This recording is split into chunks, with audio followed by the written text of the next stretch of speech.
श्री सीताराम जी सरकार की जय, श्री हनुमान जी महाराज की जय, श्री गौरी शंकर भगवान की जय, श्री अयोध्या धाम की जय, श्री सरयू महारानी जी की जय, सब संतन की जय, सब भक्तन की जय।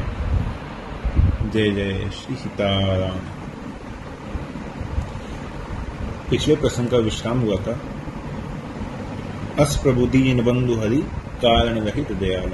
राम जी के इस स्वभाव पर कि राम जी कैसे हैं, कारण रहित दयालु। वो बिना किसी कारण के ही दया करने वाले हैं, बिना किसी कारण के ही कृपा करने वाले हैं। और राम जी के लिए इस शब्द का जो प्रयोग किया गया है वो मानस जी में सच्चे अर्थों में कहीं अगर सार्थक हुआ है तो वो केवट के प्रसंग में सार्थक हुआ है। सार्थक कैसे हुआ है? कारण रहित दयाल कैसे हैं कि राम जी खड़े हुए हैं और केवट बैठा हुआ है।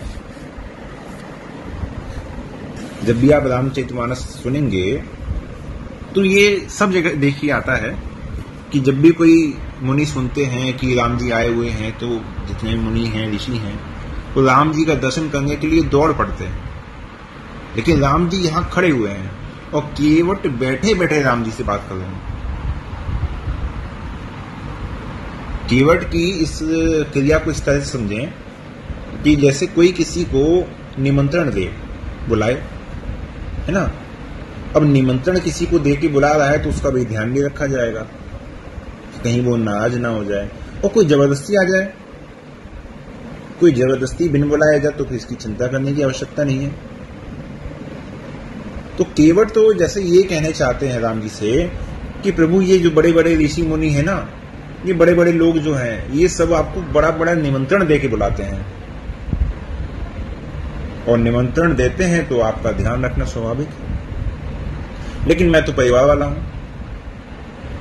केवट की दृष्टि में जो दशा है वो समझ लीजिए हमारी है, जो हम लोग का अपना जो हम सभी का जो व्यस्त जीवन है ना, एक सामान्य जनमानस की दशा है। केवट कहता है कि प्रभु मैं तो पारिवारिक हूँ, परिवार में डूबा हुआ हूँ और परिवार का पालन पोषण करने वाला हूँ। प्रभु मेरे सामने तो दिन भर में यही समस्या रहती है कि कितने लोग आए, कितने लोगों को मैं गंगा जी के उस पार उतारूं, कितना मुझे धन मिलेगा, उससे मैं किस प्रकार से अपने परिवार का पालन पोषण करूं। मेरे सामने तो यही सबसे बड़ी समस्या है। और ऐसी परिस्थिति में आप गंगा जी के किनारे आके खड़े हो गए बिना किसी निमंत्रण के, बिना किसी सूचना के। तो प्रभु मैं तो ये चाहता हूं कि आपके जिस स्वभाव को मैंने जान लिया, उमा राम स्वभाव जही जाना ताहि भजन तजी भाव बनाना। वो स्वभाव किसने जाना है? वो स्वभाव केवट ने जाना है कि प्रभु आपके जिस स्वभाव को मैंने जान लिया है ना, संसार वाले भी जान ले कि आप कितने उदार हैं, कितने दयालु हैं, आपके हृदय में कितनी करुणा है, जीवों के लिए कितनी कृपा है। इसलिए अगर ये केवट का प्रसंग नहीं होता है ना, तो रामचरितमानस से राम जी की कृपा का जो दर्शन है ना वो कम हो जाता। राम जी जब वन में गए हैं तो राम जी से मिलने के लिए सबसे पहले स्वर्ग के देवता है। जब देवता राम जी से मिलने आए तो राम प्रणाम कीन सब काहू। राम जी ने सारे देवताओं को प्रणाम किया। अब देवता बड़े प्रसन्न हुए, अरे भगवान प्रणाम कर रहे हैं। राम जी ने पूछा कि आप सभी ने आने का कष्ट कैसे किया। अब देवता तो देवता, अपना स्वभाव जैसा उनका है कि अपनी बात बने, किसी के बने ना बने। तो देवताओं ने अपने उसी स्वभाव का राम जी को परिचय दे दिया। कई विनती दुख दुसे सुनाए। राम जी ने जैसे ही कहा कि क्यों आए, कैसा हुआ, क्या हुआ, तो देवताओं ने अपना रोना, दुखड़ा रोना शुरू कर दिया। प्रभु आजकल प्रभु स्वर्ग में बड़ा दुख है। सब राम जी को सुना दिया। अब राम जी मुस्कुराए। राम जी ने सोचा कि हम तो आए हुए थे राज्य छोड़कर, वन में आए हुए हैं, तो ये पूछने के स्थान पर कि प्रभु आपकी क्या सेवा करें, ये तो उल्टा कह रहे हैं कि हमें संकट है, हमारी रक्षा करो, ये संकट आपको दूर करना है। लेकिन राम जी तो उदार है। राम जी ने कहा अच्छा ठीक है भाई, हम आपका संकट दूर करने का प्रयास करेंगे, है ना। उसके बाद गोस्वामी जी लिखते हैं कि फिर ऋषि मुनि आए। जब ऋषि मुनि आए तो आवत देखी सकल मुनि वृंदा, कीन दंडवत रघुकुल चंदा। जब राम जी ने ऋषि मुनियों का आते हुए देखा तो तुरंत दंडवत प्रणाम किया। अब मुनियों ने देखा तो मुनियों को क्या लगा, जैसे आपने कोई बड़ा परिश्रम किया और परिश्रम से आपने कोई वृक्ष लगाया और जब समय आ गया तो उस वृक्ष पर फल आए, है ना। जब फल आने लगे, वो वृक्ष फल देने लगा तो आपको बड़ा उत्साह हुआ, बड़ा आनंद हुआ कि भाई हमने बड़े मन से लगाया था तो ये फल देने लगा। तो इसी प्रकार से ऋषि मुनियों ने इतने वर्षों में जो राम जी की साधना की, उस साधना से जो उन्होंने वृक्ष लगाया, उसका जो फल था वो ये हुआ कि भगवान का दर्शन हो गया। और जब सभी ऋषि मुनियों ने राम जी को देखा है तो गोस्वामी जी ने भी वहां पे यही बात कही कि जितने मुनि हैं उनको क्या लगा, आवत देखी सकल मुनि वृंदा, कीन दंडवत रघुकुल चंदा। मुनि रघुवर ही लाई उर लेही, सुफल हो निहित आशीष देही।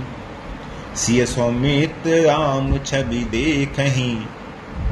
और जब छवि देखी तो क्या लगा, साधन सकल सफल सफल करी लेखहीं, कि जितने वर्षों में हमने इतने वर्षों में जो अपना साधन किया वो साधन हमारा सफल हो गया। भाई उनको ऐसा लग रहा है कि हमने साधना की, हमें उसका फल मिल गया। ठीक है, केवट का जो चरित्र है वो यहाँ पे देखिए सबसे अलग है ना। ऋषि मुनियों को क्या लग रहा है कि भाई हमने साधना की, हमें उसका फल मिला।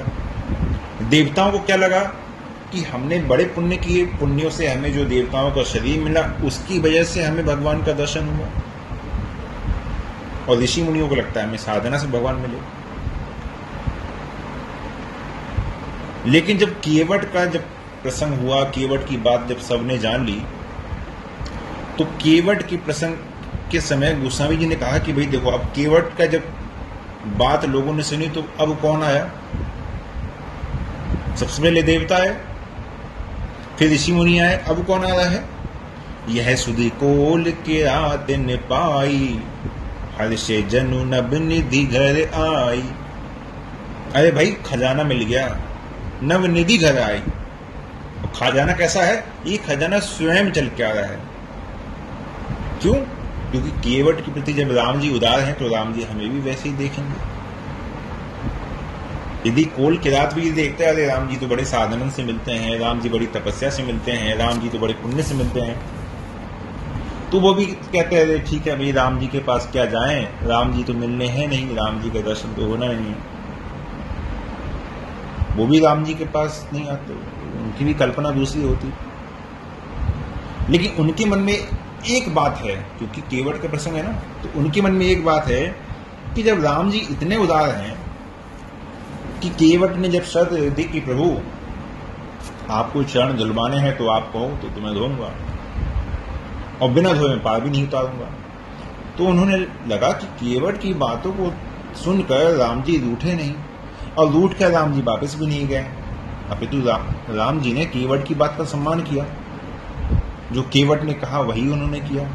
तो हम लोग जो कहेंगे वो भी राम जी करेंगे। इसीलिए वहां गोस्वामी जी ने कहा, गोस्वामी जी से पूछा किसी ने कि देखो महाराज, देवताओं ने ऋषि मुनियों ने जो वृक्ष लगाए, जो साधन किए, जो वृक्ष का फल वो उन्हें मिला। भाई किसी ने पुण्य का वृक्ष लगाया तो भगवान मिले, किसी ने साधन का वृक्ष लगाया तो भगवान मिले। लेकिन ये जो कोल किरात थे उनको किस बात का फल मिल गया जो उन्हें भगवान मिल गए? तो गोस्वामी जी ने कहा अरे भाई, अगर अपने लगाए हुए वृक्ष का फल मिले तो वो तो परिश्रम का फल हो जाता है, लेकिन यदि वृक्ष लगाई कोई और फल हमें मिल जाए तो फिर इससे बड़ी फिर कृपा की बात दूसरी नहीं होती है। इन्होंने क्या नया काम किया? इन्होंने सबसे पहले तो पत्तों के दोने बनाए। गोस्वामी जी कह रहे हैं कि किरातों ने सबसे पहले तो कुछ पत्ते तोड़े, उनके दोने बनाए, और पत्तों के दोने बनाकर उन्हें कंदमूल फल से भर दिया। जब राम जी की उछल दिए तो किसी ने कहा कि भाई कहां जा रहे हो, तो ये बोले भाई लूटने जा रहे हैं, खजाना बट रहा है। कहने का तात्पर्य ये था कि देखो भाई हम साधक तो हैं नहीं, हमारी कोई साधना तो है नहीं, हम कहीं तीर्थों में तो जाते नहीं, हम कहीं पवित्र नदियों में स्नान तो करते नहीं, हम कभी कहीं यज्ञ आदि तो करते नहीं, हम कभी भगवान की कथा तो सुनने जाते नहीं है, हम कभी कोई भगवान का नाम जप तो करते नहीं कि 2 घंटे 4 घंटे बैठ के भगवान का नाम जप कर रहे हैं। हमारी कोई साधना तो है नहीं। साधना होती तो अपनी साधना के बल पे हम साधन देते और राम जी को ले लेते। साधना अर्थात एक तरीके से एक पूंजी, आपने पूंजी दी और भगवान को बदले में ले लिया। तो किरातों ने कहा कि भाई हम साधक तो है नहीं जो दाम दे के भगवान को ले लें, हम तो लूट ही सकते हैं। और गोस्वामी जी ने यही कहा, कंद मूल फल भरी भरी दोना, चले रंग जन लूटन सोना। क्योंकि गोस्वामी ये कहना चाहते हैं कि देखो उनके पास कोई साधना नहीं है जिसको दे के वे राम जी का दर्शन कर लें। उन्हें पता है कि राम जी आए हैं, इसका मतलब खजाना बढ़ रहा है, और क्योंकि हमारे पास साधन नहीं है जो हम राम जी को दे और राम जी को ले लें, तो वो खजाना हम लूट ही सकते हैं। तो चले रंग जन लूटन सोना, और जाकर के राम जी के पास कलही जोहारु भेंट धरी आगे, प्रभु बिलो की अति अनुरागे, राम स्नेह मगन सब जाने, कही प्रिय बचन सकल सन माने। कोल के रातों से राम जी ने कंदमूल फल जो है स्वीकार कर लिए।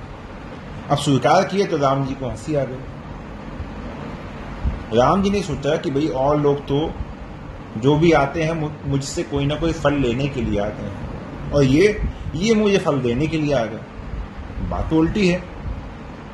केवट की जो बात है वो यहां पे हो रही है। भाई राम जी से सब कहते हैं कि प्रभु हमें पार उतार दो, और केवट ने मुझे पार उतार दिया। मुझसे सब लोग कहते हैं कि फल दीजिए, और ये लोग मेरे लिए फल देने के लिए आ गए, है ना। आगे राम जी से उन्होंने कहा सबने कि प्रभु आपने अच्छा किया जो आप किसी ऋषि मुनि के आश्रम में नहीं ठहरे, यहां ठहरे यही ठीक है। तो राम जी ने कहा क्यों भाई, ऐसी क्या बात है। तो उन्होंने कहा महाराज, कीन बास भल ठाऊ बिचारी, या सकल ऋतु रहब सुखारी। सारी ऋतुओं में यहाँ सुख रहता है। बन बीहड़ गिरी कंदर खोहा, सब हमारे प्रभु पग पग जोहा। प्रभु यहाँ का जो वन क्षेत्र है ना वो बहुत बीहड़ है, आप अगर जाएंगे तो आप रास्ता भूल जाएंगे। केवट भी भगवान से कहता है कि प्रभु अगर आप नाव से नहीं जाना चाहते तो कोई बात नहीं, कमर तक जल है, आप चले जाइए। कवितावली में केवट ने वहां पे राम जी से कहा भी है कि प्रभु आपको लगता है मैं आपके चरण धुलाऊं तो कैसे धुलाऊं। तो प्रभु कोई बात नहीं, यही घाट ते थोड़े दूरी अहे, कटिलो जल था दिखा पहुंचू। प्रभु मैं आपको वो जगह दिखला देता हूं, यहां से थोड़ा सा दूर है, कमर तक जल है, आप वहां से चले जाइए। चरण नहीं धुलवाना चाहे तो मत धुलवाइए। तो जब भगवान से केवट ने कहा कि प्रभु कमर तक जल है, चले जाइए, तो राम जी ने मुस्कुरा कर पूछा कि भाई तुम्हारे कमर तक जल है या मेरे कमर तक जल है। अर्थात तुम्हारी कमर तक यदि जल है तो वो तो मेरे लिए डूबने के समान है। मतलब क्या है, मतलब ये है कि राम जी ये कहना चाह रहे हैं कि तुम्हारी भक्ति का जो रस है ना, तुम्हारी भक्ति के रस के समुद्र को या तुम्हारी भक्ति के रस की नदी को मैं बिना तुम्हारी आज्ञा के पार नहीं कर सकता। मैं अगर वहां से चला जाऊंगा तो उसमें तुम्हारी आज्ञा नहीं होगी, तो मैं तुम्हारे कहे बिना, तुम्हारी अनुमति के बिना पार नहीं कर पाऊंगा। तो वैसे ही ये कोल किरात है। ये लोग भी कह रहे हैं कि महाराज आपने बड़ा अच्छा किया, जंगल में जाएंगे माल भूल जाएंगे, और अब हम लोग आ गए, ये आपके लिए बहुत बढ़िया हो गया। अब आपको सर निर्जय जल ठाऊं दिखाऊं, आपको सुंदर सुंदर झरने दिखाएंगे, सुंदर सुंदर नदियां दिखाएंगे जहां सुंदर स्वच्छ जल होगा, और साथ में एक एक जह जह तुम्हारी अहेर खिलाव, आपको हम लोग यहाँ शिकार भी करवाएंगे। महाराज आप ऋषि मुनियों के आश्रम में जाते तो वहां आपको शिकार कहाँ खेलने को मिलता है ना, लेकिन ये काम तो हम ही लोग कर सकते हैं, तो ये भी आपके लिए अच्छा हो गया। गोस्वामी जी से किसी ने कहा कि महाराज, जब केवट ने राम जी से कहा कि मैं आपके मर्म को अच्छी तरह से जानता हूं,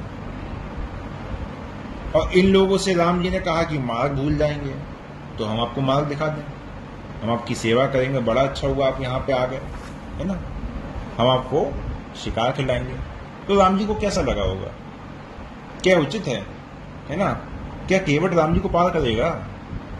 तो गोस्वामी जी ने कहा कि देखो भाई,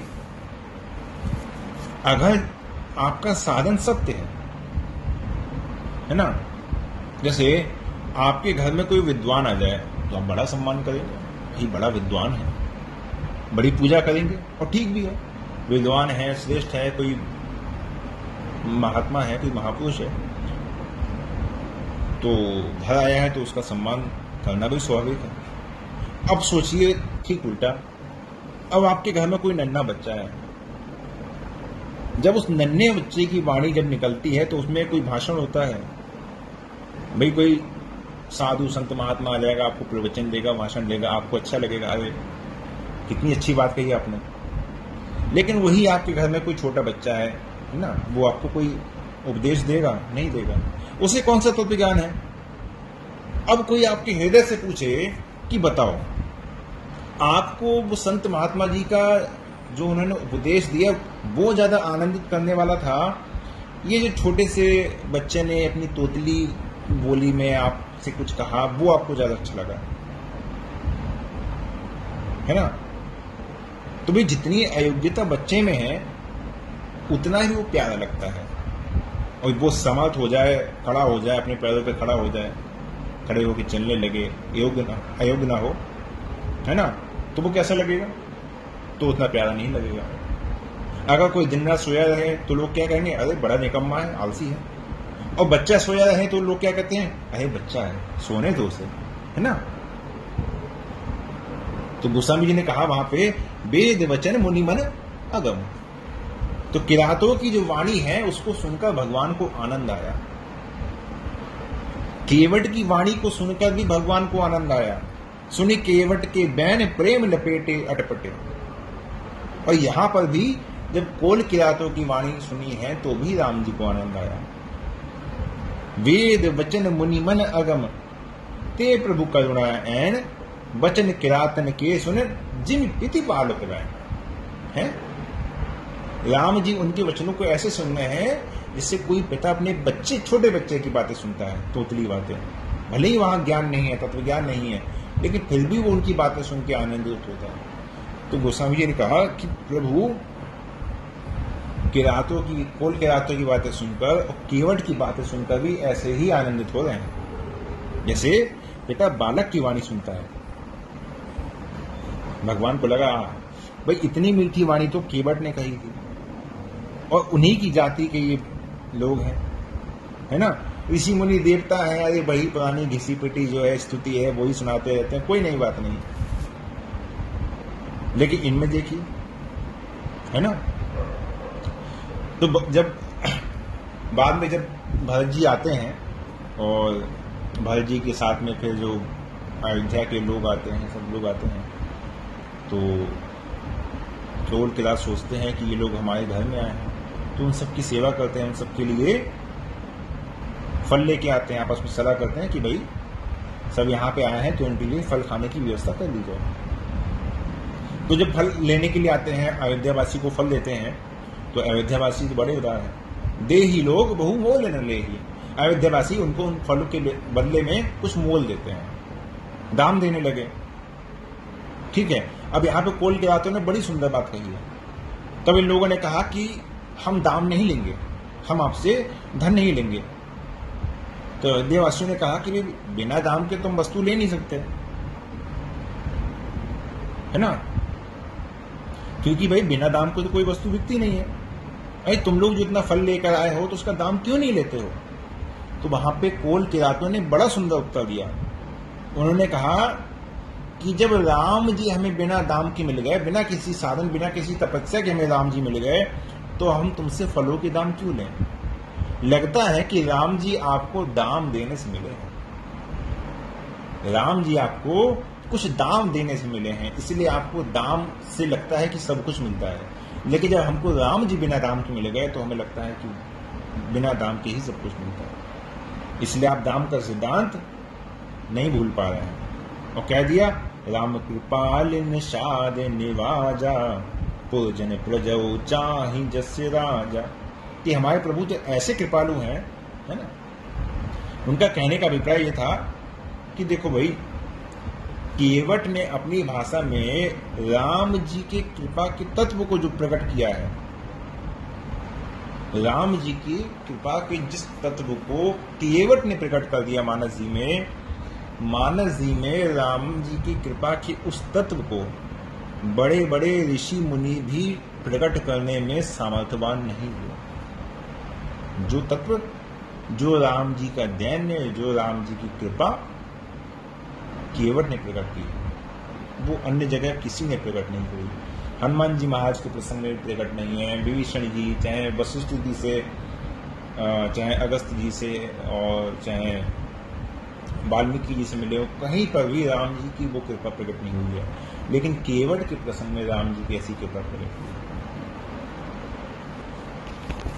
और भक्त और भगवान की बात को आज यहीं पर विश्राम देते हैं।